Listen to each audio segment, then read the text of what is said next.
Right, we should be live. Hello, everybody. Uh, can I get some feedback regarding the audio, video, if everything is working properly in the chat or somewhere? I have a slightly different setup, but it sounds great. Awesome. Uh, then I think we can get started. All right. Hello, everybody. My name is Attila Tóth. I'm a developer advocate here at Timescale. And in today's Twitch stream, I'm going to be talking about continuous aggregates and how to get started with continuous aggregates, how to use them, why are they useful at all, and I will also do a demo of continuous aggregates using financial data, stocks data, intraday stocks data, and at the end I will have some minutes to answer some common questions that I found in our Slack channel and other online channels. If you're watching this recording on YouTube and you wanna follow the streams live, go over to twitch.tv/timescale.db. We are doing Twitch streams every Wednesday. Sometimes we do more than one Twitch stream per week.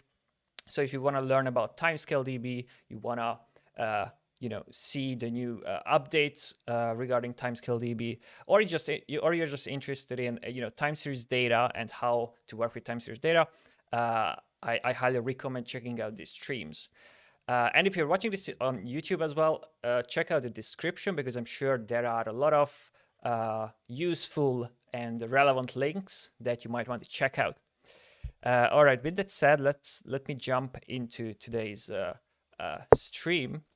So the agenda is first we're going to cover what are continuous aggregates, how do they work. I'm going to do the demo with a financial use case, and as I said, I'm going to be answering some common questions that that often come up in our Slack channel or other channels about continuous aggregates. So what are continuous aggregates? First, I just want to give you I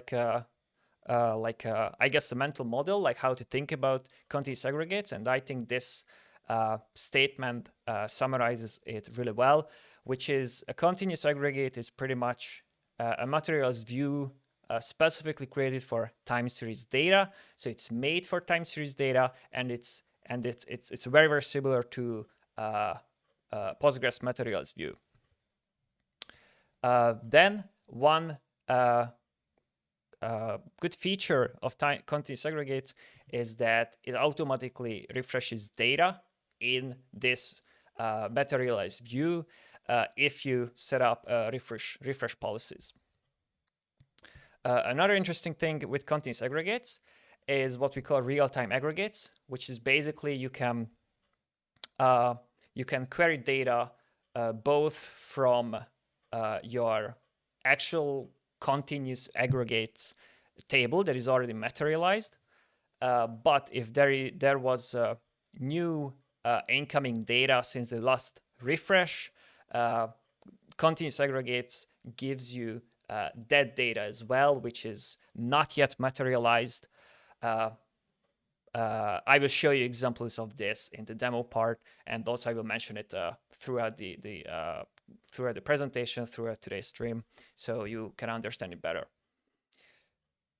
And one huge benefit of continuous aggregates is that it provides faster query execution, especially for long-range queries. So, for example, if you want to query historical data, or you want to query over a long time period, you might not necessarily interested in the in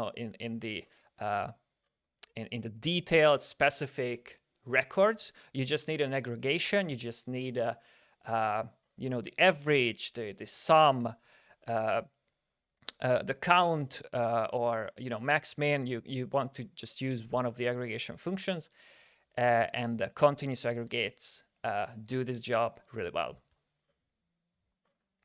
How do you create a continuous aggregate?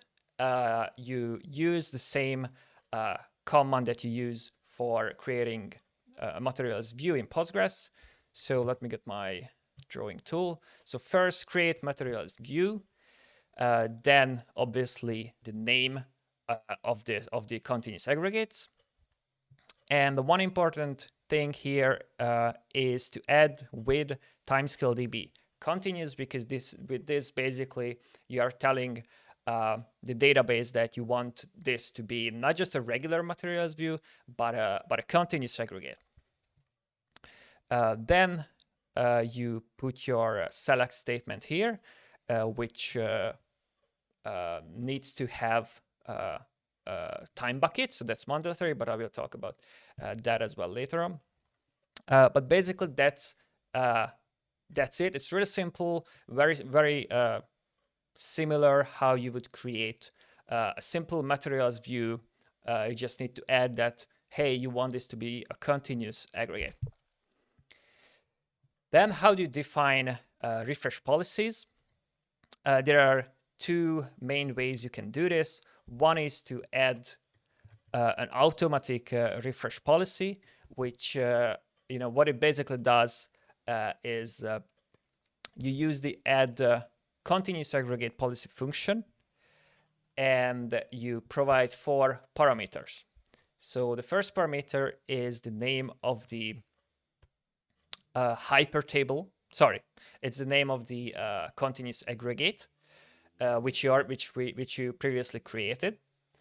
The second parameter, this start offset parameter, will indicate the start time of the time period that you want to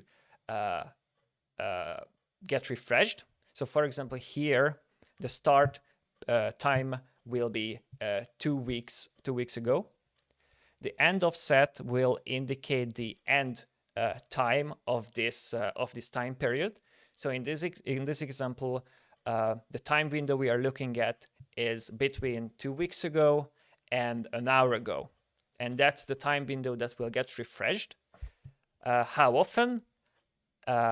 This is what schedule interval is for, every hour. So every hour, this refresh policy will make sure that the data that is between 2 weeks ago and 1 hour ago will get refreshed. You can also do this manually. This is useful if you just want to refresh a part of your data one time. And so with refresh continuous aggregate, by calling it, you can submit 3 parameters. First one is the name of the continuous aggregate, and then the second and the third parameter is to define the time window that you want to where you want to refresh data. So for example, here the start period or the start time of the period is 1st of September 2020, and the end time of the period is 15th of October 2020. So the time period is around 1.5 months. So that's what is going to get refreshed and nothing else in the continuous aggregate. All right, a little bit more presentation, and we will jump into the demo part because I think that's more interesting. But just to understand, the concept behind continuous aggregates and how they work. So just a very simple image that we use to illustrate this. So basically, this is one way to visualize, time series data and continuous aggregates. So basically, what you have on the bottom is the regular hypertable with detailed minute level data or some granular time series data, raw data. We can just call it raw data or hypertable raw data. Then here you have the continuous aggregates, and what they basically do is they aggregate the raw data into buckets, basically. So you define, let's say you have minute level data in your row hypertable. Then in your continuous aggregate, you decide to create basically hour level rows, because maybe you don't necessarily need to know the minute level details. You just want an hour aggregation. So instead of having 60 rows per hour, which you have in the row data down below, instead of that, with a continuous aggregate, you have only one record per hour. So you have much less data, which means when you query the data, you have much less data to query. So it will be faster. And basically, when you create a continuous aggregate, these are the parameters that I just showed you. This is what you need to define. So we have a schedule interval, we have a start offset and end offset. And basically, as I said previously, the start offset defines the time where the refresh period should start, and the end offset defines where the refresh period should end. And the schedule interval defines how often you want this period to be refreshed. So basically what you see here in blue is the data that will get refreshed if you set up a refresh policy on a continuous aggregate, which means, you know, that as time goes by, you will have, and you have incoming data every hour. The database will look for data that was 2 weeks ago, that was inputted 2 weeks ago, or that has a timestamp with a value of 2 weeks ago, if that makes sense. And the end period with the value of last hour's timestamp.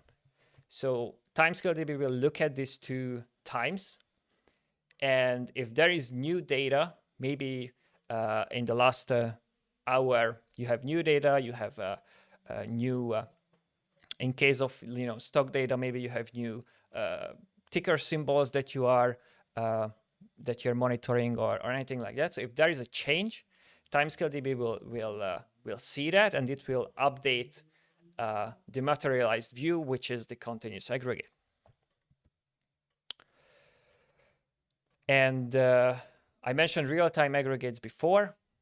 What real-time aggregates do, basically, because if you go back here, as you can see, there is a 1 hour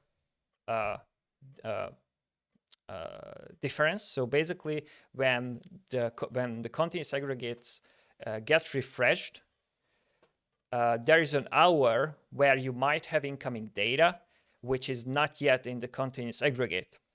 And if you query the continuous aggregate, you would miss, you know, normally you would miss what's not in the which hasn't been materialized yet.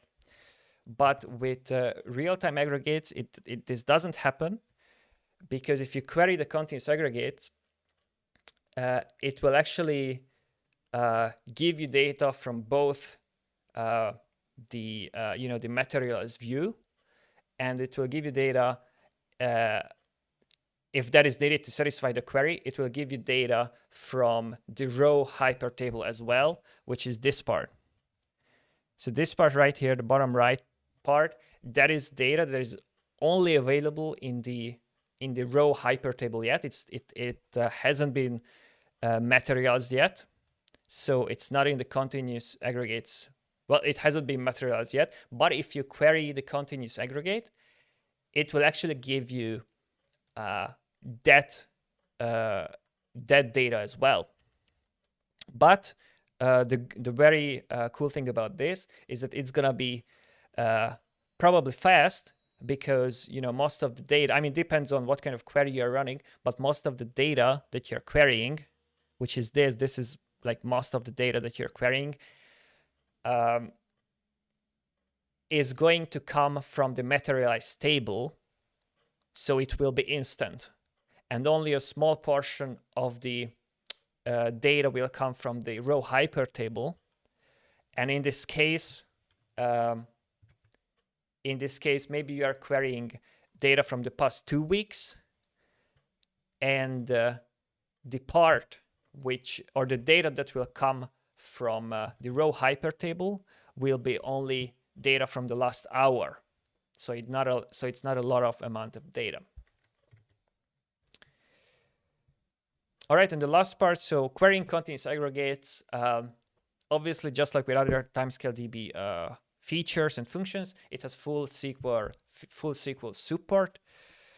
It provides the query planner benefits, mainly because a continuous aggregate technically is a hypertable under the hood, so it has similar benefits to regular hypertables. And obviously, as I mentioned, it saves computation resources on time bucket queries, because in a continuous aggregate view, you like the database doesn't need to calculate those time buckets. On the other hand, if you just create your regular aggregation query, your regular ad hoc query, and you include a time bucket, the database will need to calculate those time bucket values. And if it's a lot of data, it could take a lot of time. But with continuous aggregate, those time bucket values has been already calculated. They have been materialized, so it should be very, very quick. Now, there are some limitations, which is important to mention, and it's also important, and these are current limitations. The team is continuously working on improving timescale DB in general, but also specifically continuous aggregates, because this is a very useful feature for users. So these are just current limitations. They might get fixed in a few months or sometime in the future. So continuous aggregates don't support window functions, so you cannot create a window function inside when you create the continuous aggregate. You cannot do joins, and you cannot create continuous aggregates on top of another continuous aggregate. So these are some of the current limitations. And no multi-node support, but again, this is also something that the team is working on, so it will probably get introduced sometime in the future. All right, let me show you an example in the financial world to show you how continuous aggregates can save on query execution time. So let's say we talk about stock data. With stock data, you have symbols, you have candlestick data, you have price data. And let's say you want to monitor something like the S&P 500, which has 500 symbols. Technically, I think it has more symbols, but let's just say it has 500 symbols, ticker symbols, and you monitor the stock, the S&P 500 in 1 minute intervals. So you have one record for each minute, and you're monitoring 500 symbols. So what this means is that 500 symbols times 1 minute candlestick data, in an hour you have 30,000 rows. So if you want to query this data and you want to create time buckets per hour, you will need to create a bucket per symbol per 1 hour. With continuous aggregates, and that adds up to 30,000 rows per hour, if that makes sense. With continuous aggregates, instead of having 30,000 rows per hour, what you have is only 500 rows per hour, because you only need to because continuous aggregates do the aggregation part. They do min, max, average, sum, whatever you want to do, and so basically you have one symbol for one symbol per hour, if that makes sense. Yeah, sorry. So you have 500 rows per hour, which means that for each symbol you see the 1 hour aggregation values. And when you query these aggregated values, you only need to query 500 rows. And what that adds up to is instead of querying 30,000 rows, and again, this is a really small scale, like this could be 300,000 rows or 3 million rows, or even more, but instead of querying 30,000 rows, you need to query only 500 rows, and that means you have 98% less data to query. And so basically, you only need to query 2% of the total amount of data to get the aggregated values. And that's a huge, that's a big, that's going to cause a big cut on your query execution time. So that's why continuous aggregates are really useful. Because instead of going deep and querying 30,000 rows, you just query 500 rows from a materialized view, which is continuous aggregates, and it's much quicker. Let me actually show you if something didn't make much sense, or you just want to see how it works, working with real data in the real life. So let me jump to the demo part. I think I have one more slide. Yeah, so we're working, I'm going to show a demo with stocks data. And basically just to, I chose this data set because it's fairly simple, even if you're not deep into like stocks or trading or anything like that. It's fairly simple. You have basically candlestick data, which means that one candlestick includes these parameters. First, you have high, which means that if you're talking about 1 minute intervals, then the high value represents the highest price in that time period. Open means what was the price when that minute started, so when that time period started. Close means what was the price of the stock when that time period ended. And finally, low, what was the lowest price in that time period. So it's very simple, and obviously with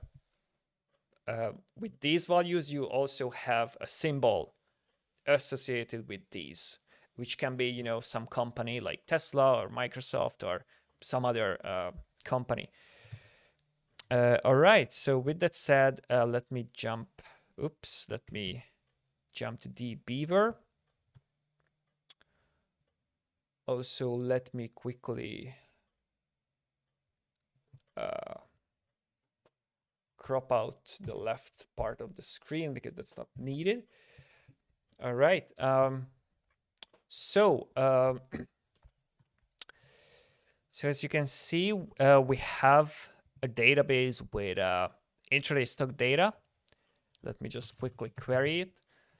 So we have a database called stocks intraday, which is basically let me order it by time. Okay, so the most recent data is from, I think, last Friday, the 3rd of September. And so basically, this database has minute level data for different stock symbols. And it has the same kind of candlestick data that I just showed you. So it has, obviously, sorry. So obviously it has the time parameter, which is very important. Then we have price open, price close, price low, price high, the trading volume. I forgot to mention that, the trading volume, and the ticker symbol. So this is what a usual candlestick data looks like. And so basically we are going to use this data set to explore how continuous aggregates work, what you can do with it, what you cannot do with it, and how to set up refresh policies. And we're gonna basically do everything that I mentioned in the presentation part, and do some more by answering common questions from that often come up within our community. So let's start with this query to show how many rows we are dealing with. This is so I'm using not the usual count asterisk way to get the number of rows. I'm using this hyperfunction called approximate row count, and then the table name as parameter. If you don't know this hyperfunction, you can check it in the timescale.db documentation, but basically it gives you the it gives you what it says. It gives you the approximate row count, and it's much quicker because it gives you the row count from table statistics. So it doesn't actually go through the whole table. It gives you the count from statistics. So as you can see, maybe it's better if I switch to text. So we have more than 9 million rows, which is, if I remember, it has about 9 or maybe 10 months of intraday data. So it has, it could be more data, but I think it's still like enough data to show how continuous aggregates work, and it's enough data to show off the benefits of continuous aggregates. So let's start with something simple. So basically, we are going to create first a candlestick aggregated candlestick. We can call it data set, which will represent the hourly summary for each ticker symbol. So basically, we are going to create a 1 hour time bucket. So instead of minute level data, we will have hourly data. Let me make this thinner. Okay. So we're gonna have the 1 hour time buckets. We're gonna have a symbol. Obviously, we don't want to do anything with the symbol. Well, we want to group by the symbol. Then we will have we will use the first hyperfunction, which basically will return the first opening price in that given 1 hour time period. This is a hyperfunction. And then another hyperfunction called last, which gives you the last closing price from that 1 hour time period.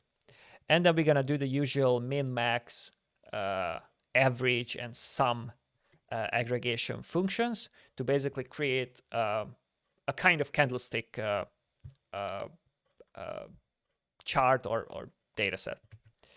So if we run this, again, this is not continuous aggregates yet. This is just, aggregating data and just showing you how much time it takes to do this kind of query on a data set like this.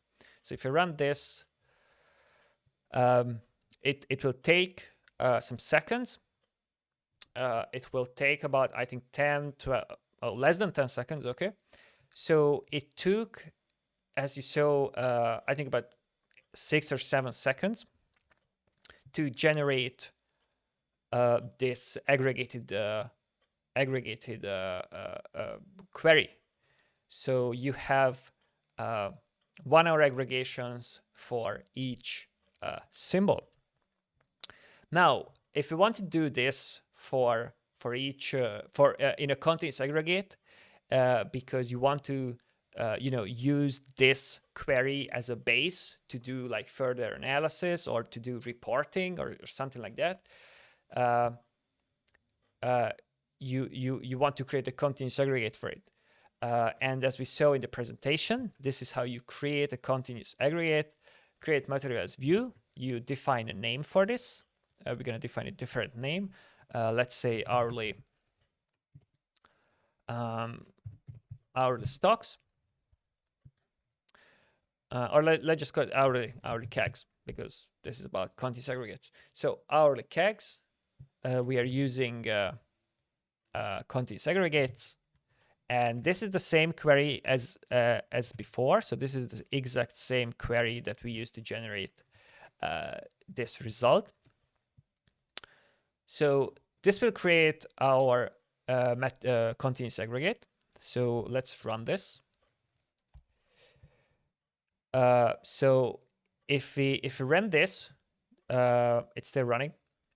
What this is doing is actually materializing this whole query, and basically, and this is done. So basically, this has created the continuous aggregate in a materialized form.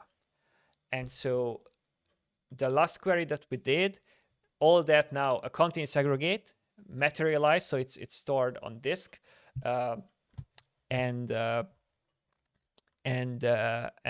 this is it. This is how you create a continuous aggregate. It's fairly simple. Now let's see what is actually, let's see if it worked. So let's run a simple query on this continuous aggregate, which we call hourly CAGs. So select asterisk from hourly CAGs. So if we run this, this is instant, which is great, because the first query that we ran, that took about 7 or 8 seconds. Now this took nothing. Again, if I run it again, this is instant. Now to show you the difference, specifically, in numbers, let's use explain analyze to see actually the difference. So here's the original query, not the continuous aggregates one. This is just an aggregation query.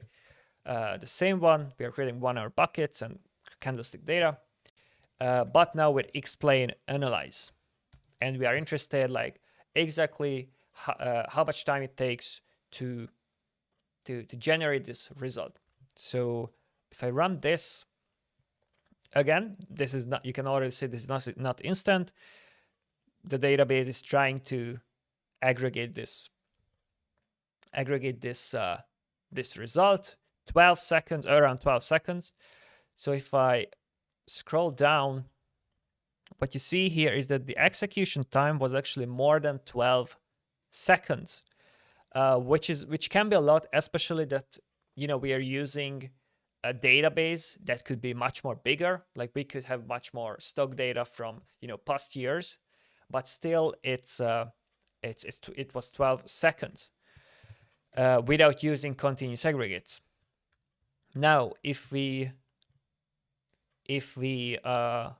run the same explain analyze, but now on our continuous aggregates, because again this result was produced using the original query, which is not continuous aggregates. Now let's use the continuous aggregates one. Hourly kegs. So we are just doing select asterisk from hourly kegs with explain analyze to see how much time it takes for it to run. Now it's almost instant. It's definitely less than 1 second. It's actually 800 millisecond, which is, again, in some situations you might expect, you might want to, make it, quicker. But again, we are talking about aggregating 9 million rows. So, and also we didn't consider what kind of machine we are using. So what this just really shows you is a difference between using continuous aggregates and not using continuous aggregates. So if I just, once more, if I run the original query, which is this one, this will take a lot of seconds, 4, 5, 6, 7, 8. So it took more than 8 seconds. And now if I use the continuous aggregate, it's instant. So you already have the results there. So that's what really continuous aggregates can do. It's just so much quicker to get data from continuous aggregates than to use, something else. All right, now let's do something a little bit different, because you might want to use filters. You might not be interested in each symbol's prices or hourly aggregation. You just need to know one specific symbol. You're just interested in one specific type of stock data. Let's say TSLA, which is Tesla, but we could use any other symbol. And we are also only interested in the last 3 months. So basically what this query does is give you, it's very similar to the previous query, where it gave you a 1 hour aggregation for each symbol. This one only gives you the 1 hour aggregation for one specific symbol, which is Tesla, and considering data from the past only 3 months.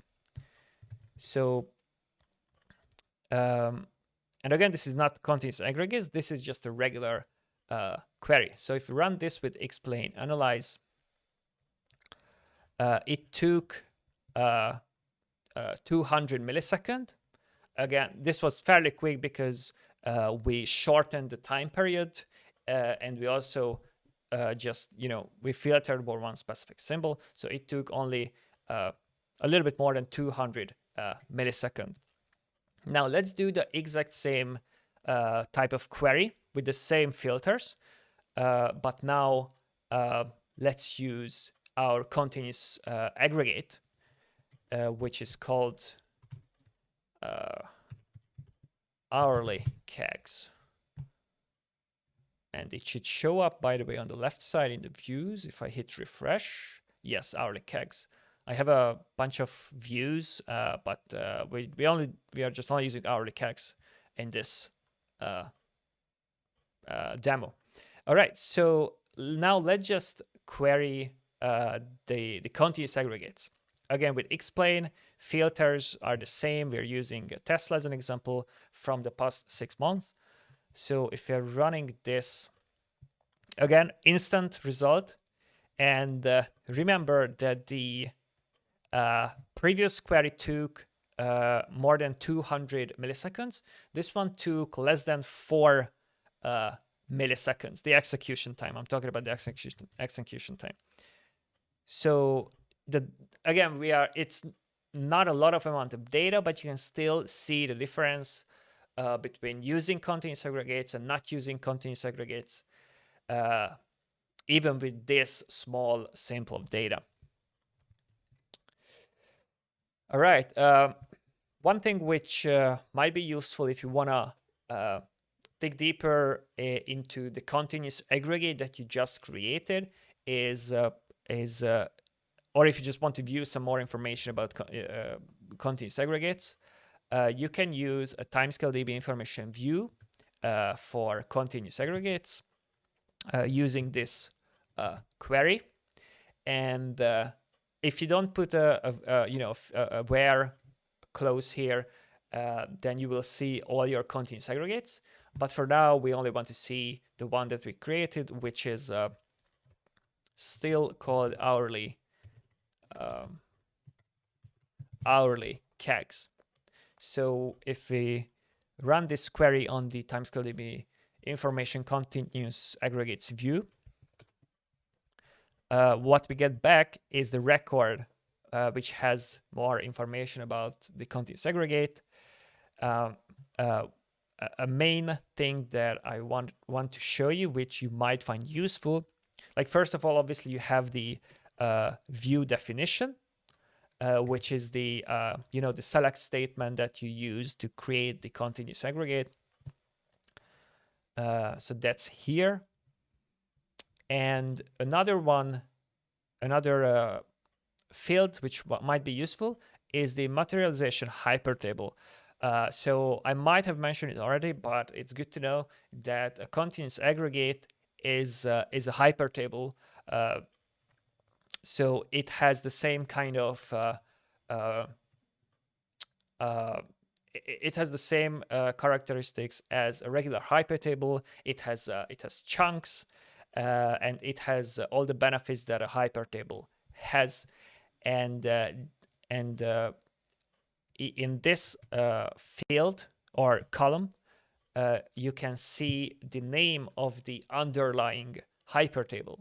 So the name of the hypertable, which is essentially the hypertable behind, or that was created for the continuous aggregate. And this can be useful because the next query I wanted to show is a query which can this is a timescale DB internal.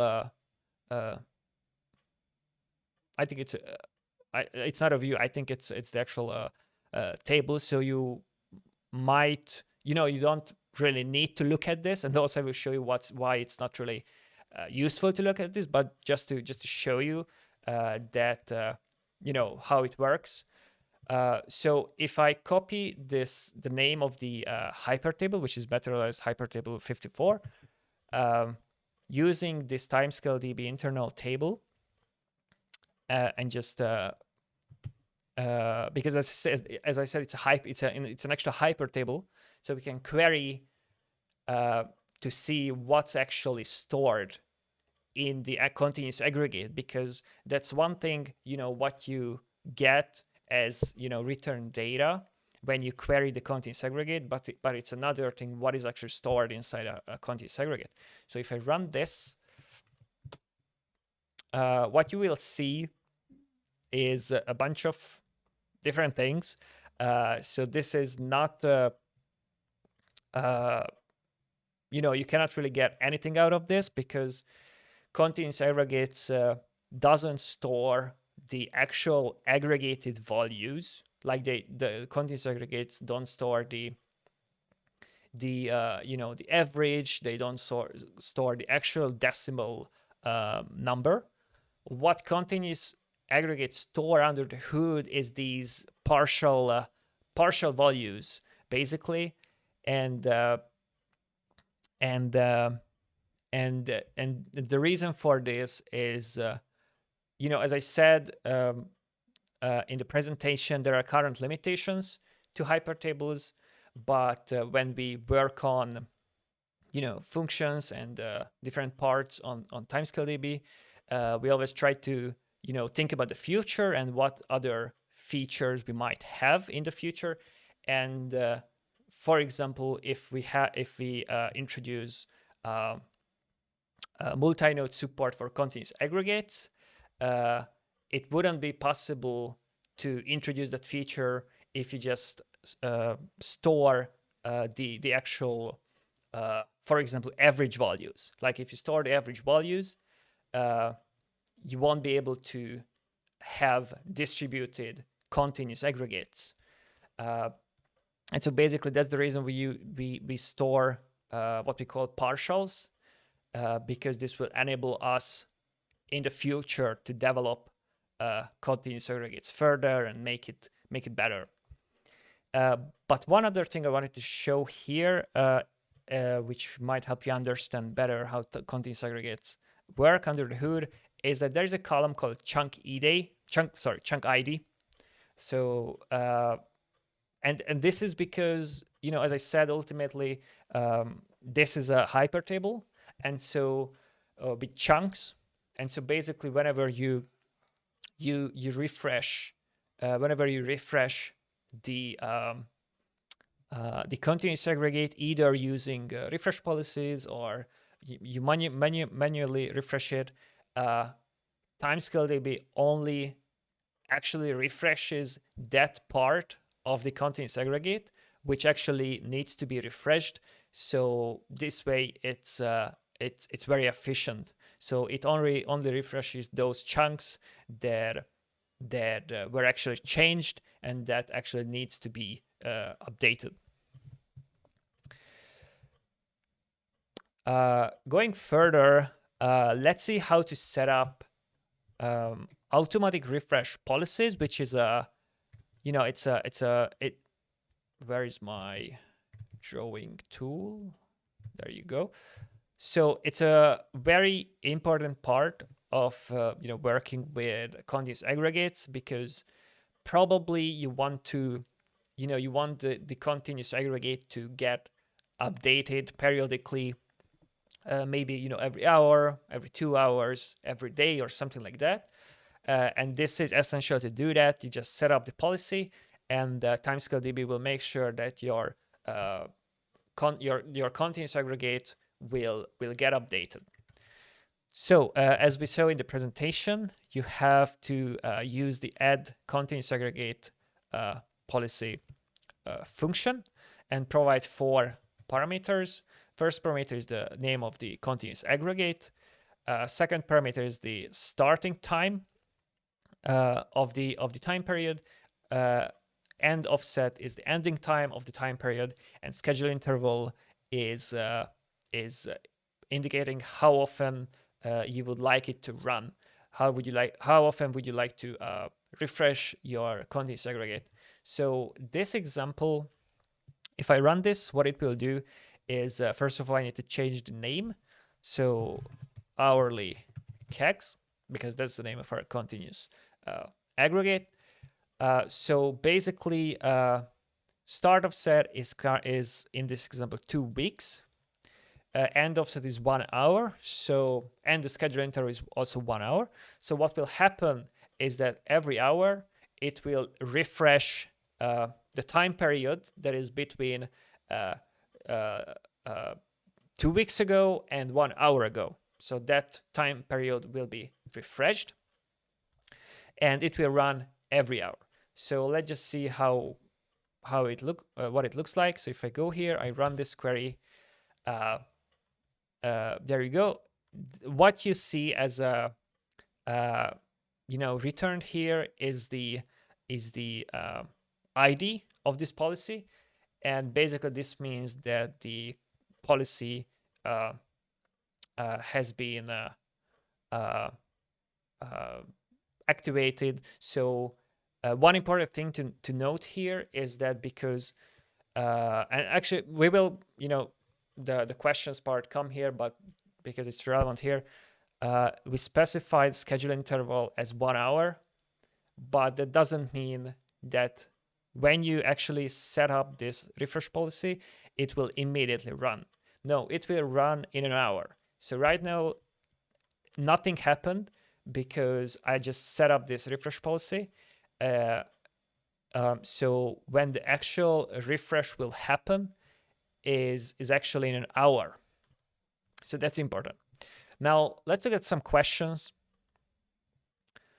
that I have here. Actually, let me go back to the presentation Yeah, so let's answer some common questions. So the first question, again, these are questions that I found in our Slack community, which if you're not part of yet, I highly recommend it, because there are some really awesome TimescaleDB users there. Also, there is a number of TimescaleDB engineers in our Slack who are ready to help. Also, we have like developer advocates like myself there. So I recommend joining at slack.timescale.com. Anyway, so this question, I might have rephrased these questions, but I saw all of these questions in some shape or form in the community. So I used the with no data option when creating the continuous aggregate. But still, when I query the continuous aggregate, data is already there, and also it's very slow. Why is that? So basically, I didn't mention the with no data parameter option, which is which you can read further about in the TimescaleDB docs. With no data. But basically, let me, if I can quickly find it. Yeah, so if you're interested, you can read more about the with no data option here. But basically, what this does is here's an example. So if you can add the with no data statement here at the end of your create materials view comment, and basically you might expect that. So okay, let me tell you first what it actually does. So what it does is it creates the continuous aggregate, but there won't be anything materialized. So it creates the the materials view, the continuous aggregates, but technically there will be nothing written to disk. So no data will be materialized, which can be useful, and it's actually recommended to do it this way, because this way you have much more control over how you and when you materialize data. Because for example, if you have a lot of historical data, then you, without specifying this, so if you don't specify this, if you don't specify with no data, by default, everything will be materialized, and you might not want to do that if you have a lot of historical data.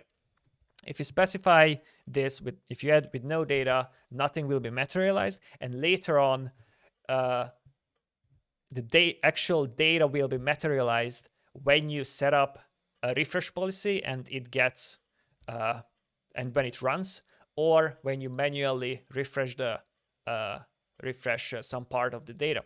So let me show you this example how it works. So let's run this script. We can call it temporary kegs2, whatever we can call it that. So if we actually, let me drop the previously created continuous aggregates, which, by the way, you can just use drop materials view and then the name of the continuous aggregates. So this will drop the continuous aggregate. There you go. Okay, so if we run this will create a new, again, we have the same select statement here that we used throughout this this demo, which creates these candlestick aggregation view. So if I run this, as you can see, like you already saw that this is instant, and this is instant because nothing has been materialized. So that's why it's really quick, because it really just creates a continuous aggregate with nothing materialized. So now what you need to do if you want data to actually get materialized, because that's like the main benefit of continuous aggregates. Like if there is nothing materialized, it doesn't really make sense to use continuous aggregates. So you can set up an automatic refresh policy, which if we run, this is the same refresh policy I think that we used before.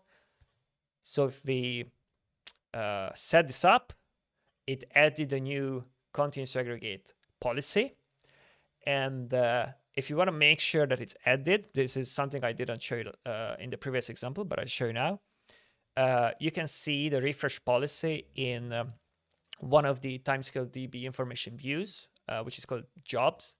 So if you query this view timescale DB information jobs, and you use the job ID here. So if you use the job ID in the where clause, which was returned when you created the policy, which we just did. In our case, it's not 1007, it's 1010. So if we use where job ID equals 1010, if we run this, we see a record for this job, which is a continuous aggregate refresh policy, and it has all the parameters that we submitted when we created, which means the schedule interval and the offset times and everything. Here's the detailed configuration. And one thing I wanted to show here is that, as I said, I just set up this policy, but the next start will be in an hour. So currently where I am, it's exactly 5 p.m. And it's gonna be, so this refresh policy will make sure to run a refresh job at almost 6 p.m. Because that's what we told the database by setting a 1 hour scheduling interval. So yeah, so basically, let me go back to the original question. So yeah, I used the with no data option. Still, when I query the continuous aggregate, data is already there. Yeah, so this is something I noticed. At least one person, but probably there's more, who expects, like, if you specify with no data and you make a query to see what's inside the continuous aggregate, you might expect nothing to be there.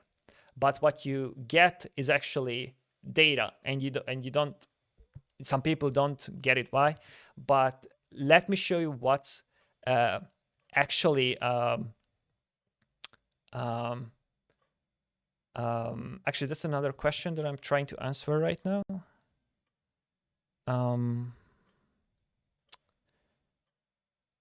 No, anyway, so when you say with no data, let me show you the actual materials hypertable, which actually doesn't have any data in it, because that's what with no data refers to. So I'm trying to look for the hypertable name, which is here on the right side. So if you copy this hypertable name, this is something I showed you a few minutes ago. Let me try to find that query. So yeah, here, so you can actually see what's actually stored in a continuous aggregates, underlying hypertable. So if we paste the hypertable here, and if we run this,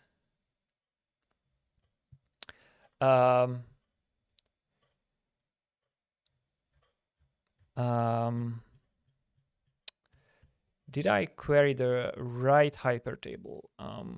Probably not.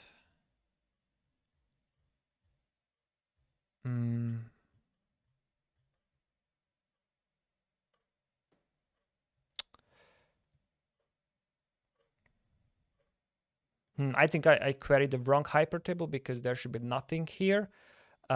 Because or I ran the refresh policy.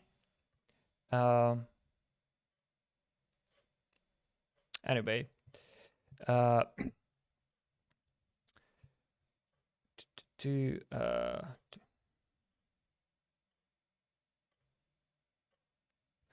okay, so I basically showed how to create the continuous aggregates with no materialized data, and then we set up the automatic refresh policy. And then let me find the query. I know we're a little bit over time. Just this is something I want to make sure I show.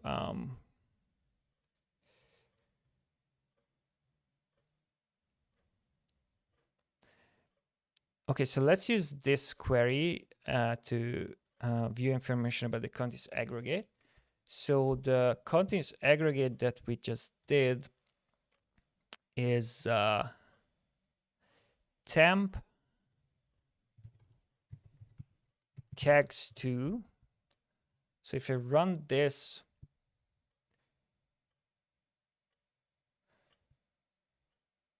the materialized hypertable is this one.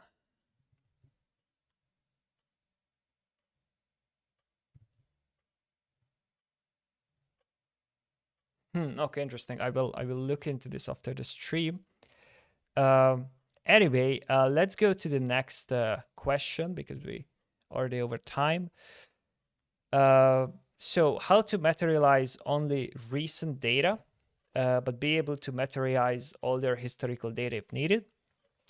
So this is something which is useful in a scenario where you have, as I mentioned, where you have when you have a lot of data, a lot of historical data, and you don't necessarily want to materialize the whole data set, or the whole, you don't want to like aggregate the full historical data. You just want to maybe materialize the last I don't know, 1 month or 6 months worth of data. And then if needed later on, you can also materialize all their historical data. So how to do that? So basically,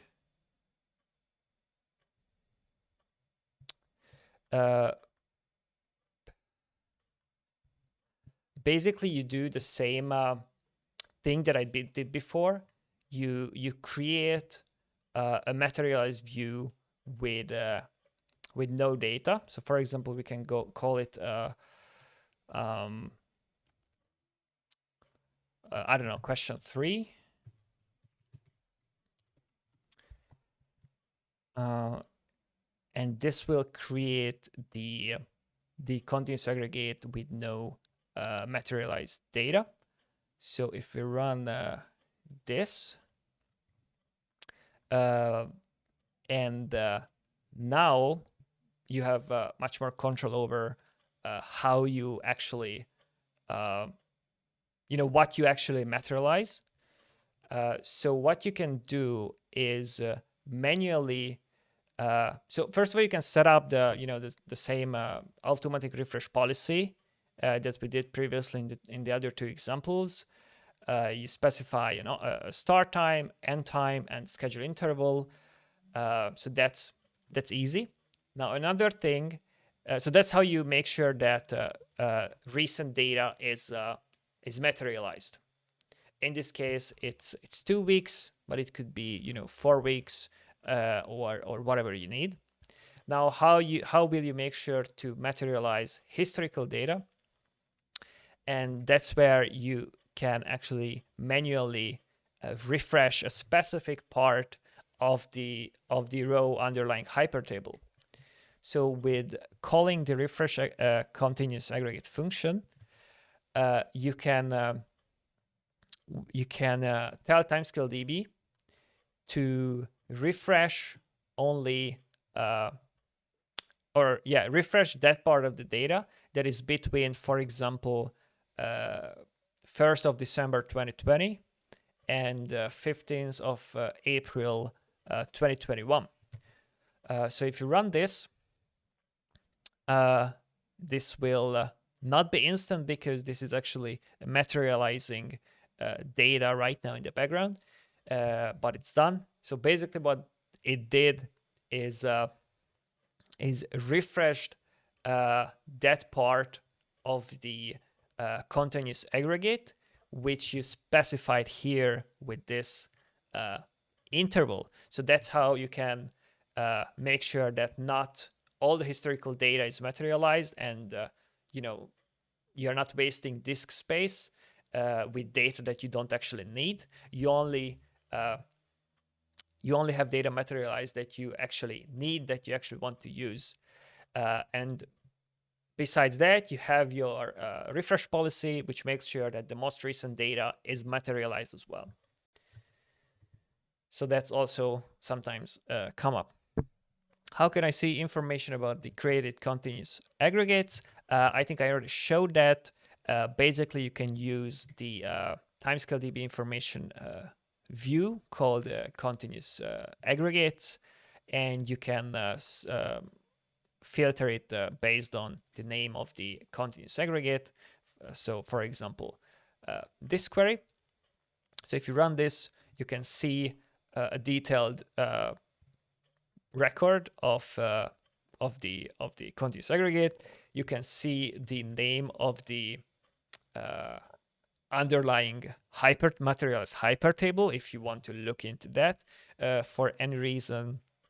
And you can also see the definition, the view definition that you used when you created the hyperfunction. If you're interested in if you're interested in looking into the specific refresh policies that you have for a specific continuous aggregate, what you can do is use the timescale DB, again, a timescale DB information view called jobs, and you can filter on it in different ways. One of the ways is to filter on it based on the hypertable name. So you get the hypertable name from the continuous aggregates information view, and then you submit that here. And we don't have that hypertable. I think it's 55. Yeah. And by submitting the name of the hypertable, you can see what refresh jobs you have for that continuous aggregates.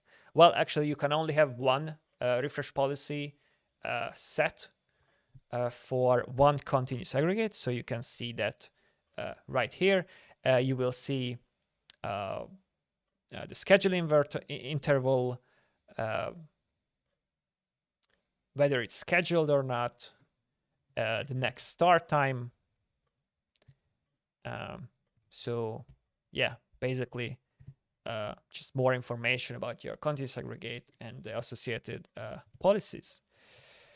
And then another question, which I think I already answered, but this is something I saw some people ask, why my initial queries are slow. So this is probably due to when you create the let me show an example. So when you create, not this one, where we created the materials view, maybe this one, this is good. So you create the continuous aggregate with no data. So if you create with no data, nothing will be materialized. And if right after you created this continuous aggregate, you query the continuous aggregate and you expect it to be, fast, it won't be fast because nothing is materialized. So you basically, timescale DB reaches for the data on the fly. It doesn't use the materialized data because there is nothing materialized. And also another thing which might be confusing for beginners, right after you set up the refresh policy, it's not gonna run right away. It's gonna run in the scheduled interval. So in this example, it would run in an hour. So if you just created the continuous aggregate and then you create a refresh policy as well, there will be still no materialized data. So the initial queries that you do until the refresh, until the scheduled interval for the refresh policy, your queries will be probably slower because they will come from the actual underlying row hypertable and not the materialized continuous aggregate. So I hope that that was useful. I think that was it for today's presentation. It was a little bit, we're a little bit over time, and also my webcam, I think, just stopped. Anyway, I hope it was useful. If it was, please, comment below. You can also ask your questions. If you're watching this on YouTube, make sure to check the description for links. If you want to learn more about timescale DB, continuous aggregates, or other timescale DB features, check the documentation, docs.timescale.com. I recommend joining the Slack community of timescale DB, where you can ask your questions, get opinions. There's a lot of timescale DB users there, also timescale DB engineers. It's a very good community, slack.timescale.com. You can also tweet us at timescaledb, and even though my Twitter handle keeps changing, you can tweet me at attilatoth.dev. And I hope it was useful. Thank you. See you in the next one.